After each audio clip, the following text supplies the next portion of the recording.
और अमेरिका के बीच हो गई है एक ऐसी डिफेंस डील जो पहले कभी नहीं हुई। New 10-year defense framework which we signed is ambitious. It's a significant step for our two militaries, a roadmap. Bharat और अमेरिका के दरमियान एक जैसा कहते हैं ना बड़ा एग्रीमेंट साइन हुआ है। पाकिस्तान को कितना को परेशान होना चाहिए इसमें, और ये इंडिया और उसकी जो जैसे कहते हैं ना एक सिग्नल है। India is a long term player, they are thinking very very long. Bharat के साथ शायद भारत बोलेगा, अभी थोड़े दिनों पहले पीयूष गोयल ने साफ ही किया, पहले उन्होंने बोला था नवंबर में होगी, उन्होंने बोला कि we don't do trade deals at gun points. तो बहुत सारे आउटस्टैंडिंग इश्यूज हैं। सबसे बड़े आउटस्टैंडिंग इश्यूज है HAL की इंजन डिलीवरी, अब वो आउटस्टैंडिंग इशू बन गई है। दूसरा आउटस्टैंडिंग इशू है ऑब्वियसली GMO क्रॉप्स। तीसरा आउटस्टैंडिंग इशू है दी एथेनॉल के लिए जो GMO क्रॉप्स भेज रहे थे, एंड डेयरी। अब इंडिया की फौज और अमेरिका की फौज क्या पाकिस्तान पे को क्रश करेगी या पाकिस्तान पे हमला करेंगे, या इंडिया को अमेरिका जो है वो दिफाई साजो सामान देगा पाकिस्तान के खिलाफ। एक अफगान, यानी मैंने जब सोशल मीडिया पे हमने डाला कि हमने पाकिस्तान बनाने के लिए 50 लाख शहीद दिए, तो अफगान हंसने लगे कि कौन सी जंग लड़ी है तुम लोगों ने जो 50 लाख शहीद दिए, क्यों झूठ बोलते हो। हमने गलतियां की, हमने इनको एंगेज नहीं किया। भारत गया, भारत ने वो जगह वैक्यूम वो भर लिया। क्यों, जियोपॉलिटिक्स में कोई जगह खाली तो नहीं रहती। आप एंगेज नहीं करेंगे, दुश्मन कर लेगा। दुश्मन ने कर लिया इनको किराए पे, वो दुश्मन इंडिया खरीद के ले गया। डोवल ने ज्यादा रेट लगा दिए। किसी का हस्बैंड पति मार दिया, किसी का बाप मार दिया, किसी का बेटा मार दिया, किसी का भाई मार दिया, किसी का दोस्त मार दिया।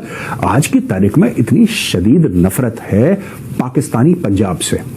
हम लाते हैं टॉक शोज और अनलिमिटेड एंटरटेनमेंट सिर्फ YouTube पर। अगर आपने अभी तक हमारा चैनल सब्सक्राइब नहीं किया तो अभी सब्सक्राइब करें और बेल आइकॉन को क्लिक करके हमारी लेटेस्ट वीडियोस के बारे में अपडेट जानें।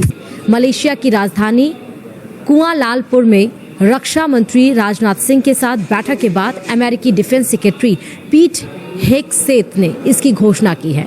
समझौते के मुताबिक दोनों देश एक दूसरे से सूचना साझा करेंगे। डील में एक दूसरे को तकनीकी सहयोग देने की भी बात हुई है। डिफेंस डील पर बोलते हुए पीट हेग्सेथ ने कहा कि इस तरह का समझौता अब से पहले कभी नहीं हुआ था। हमने 10 साल के लिए डिफेंस डील किया है। दोनों के बीच यह फैसला समन्वय बनाने की एक कोशिश है। डिफेंस डील का मुख्य उद्देश्य क्षेत्रीय स्थिरता को बनाए रखना, सैन्य समन्वय को गहरा करना, रक्षा प्रौद्योगिकी सहयोग को बढ़ावा देना है। अमेरिका और भारत के बीच रक्षा समझौते का सीधा असर हिंद प्रशांत महासागर में देखने को मिल सकता है। ये समझौता हिंद प्रशांत महासागर में दोनों गहन सैन्य सहयोग, क्षमता निर्माण और संयुक्त पहलों के लिए एक दशक लंबा रोड मैप प्रस्तुत किया गया है।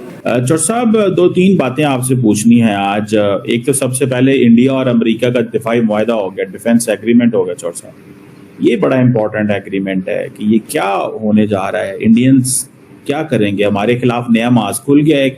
अब इंडिया की फौज और अमेरिका की फौज क्या पाकिस्तान पे को क्रश करेगी या पाकिस्तान पे हमला करेंगे, या इंडिया को अमेरिका जो है वो दिफाई साजो सामान देगा पाकिस्तान के खिलाफ। तो साहब, पाकिस्तान को परेशान होना चाहिए इंडिया अमेरिका की दिफाई ताउन बढ़ते हुए ताउन। सीमा साहब, ये प्रेसिडेंट ट्रंप से तो हमारी बड़ी दोस्ती हो गई थी, बड़ी यारी थी, तो वो क्या फिर हमें दगा दे गए हैं, क्या हुआ है। तो हम तो बड़े शादियाने बजा रहे थे कि जी बस अब अमेरिका हमारी जेब में है। तो I am really surprise by this development. तो कैसे उन्होंने डिफेंस एग्रीमेंट कर लिया, तो फिक्रमंद अगर होंगे भी हम तो क्या करेंगे उसमें। नहीं होना चाहिए फिक्रमंद। नहीं, मैं ये कह रहा हूँ जी कि फिक्रमंद अगर होंगे भी तो क्या करेंगे। हमारे पास क्या रिसोर्सेज हैं कि जिनको हम खर्च करके तो किसी और मुल्क से असला खरीद लें और इंडिया को हम बैलेंस कर लें उस तरह से, या फिर हम कोई इंडिया से सुलह ही कर लें। तो क्या ये अच्छा नहीं होगा? सुलह करते नहीं है वो कहते हैं हमने आपको सब सिखाना है। नहीं नहीं नहीं, ऐसी बात नहीं है। बिल्कुल सब आप गारंटी देते हैं जी जी जी जी, आपके इल्म में है कि 4 साल पहले भी एक बहुत बड़ा इनिशिएटिव हुआ था, लेकिन हमारी तरफ से हमारी हुकूमत ने उस वक्त जो है उसको नाकाम बना दिया था। तो बहुत अच्छा इनिशिएटिव था, मेरे ख्याल में उसी को रिवाइव कर लें तो I think it will solve most of Pakistan's problems. जी, क्या इनिशिएटिव था चौर साहब? आपके इल्म में नहीं है, जनरल बाजवा के दौर में 2021 में जो हुआ था कि कश्मीर को आप फ्रीज कर दें 20 इयर्स के लिए, स्पोर्ट्स रिलेशंस और आपके जो है ट्रेड रिलेशंस वो बहाल हो जाएं, तो what else do you want? नहीं आपके सर बड़े सारे जो मसाइल हैं, इकोनॉमिक क्रंच है आपका, IMF पे जो डिपेंडेंट है इतनी ज्यादा, इतने आपके कर्जे जो हैं वो दिन रात बढ़ रहे हैं, तो that would have solve most of these problems. Pakistan को कश्मीर की इशू को भूल जाना चाहिए, ये आप कह रहे हैं? कश्मीर इशू को आपने याद रख के कौन सा तीर मार लिया है कि आपकी कोई पॉलिसी है ही नहीं कश्मीर पे, आप सिर्फ इसको प्रोलॉन्ग करना चाह रहे हैं। कितनी अपॉर्चुनिटीज आई इसको रिजॉल्व करने की, आपने you missed all of them. और अब तो मुझे यही लगता है कि बस आप इसको रिजॉल्व नहीं करना चाहते, बस ये चाह रहे हैं कि इसको हम यूज करते रहें। क्या हासिल क्या करना चाहते हैं उससे? चौर साहब, आप कह रहे हैं कि हम बेसिकली मुखलिस नहीं है कश्मीर कॉज से, या इसको हम सिर्फ अपने फायदे के लिए इस्तेमाल कर रहे हैं? ये सारी की सारी पाकिस्तान की जो स्टेट है ये क्लियर नहीं है? जी, मुझे ऐसे ही लगता है कि जो हमारी रूलिंग एलीट है वो उसको कोई क्लैरिटी नहीं है, वो आवाम को भी क्लैरिटी नहीं देना चाह रहे। कश्मीर कश्मीर करते रहो, कभी उस पर कोई ऑनेस्ट डिबेट ना करो, डिस्कशन ना करो।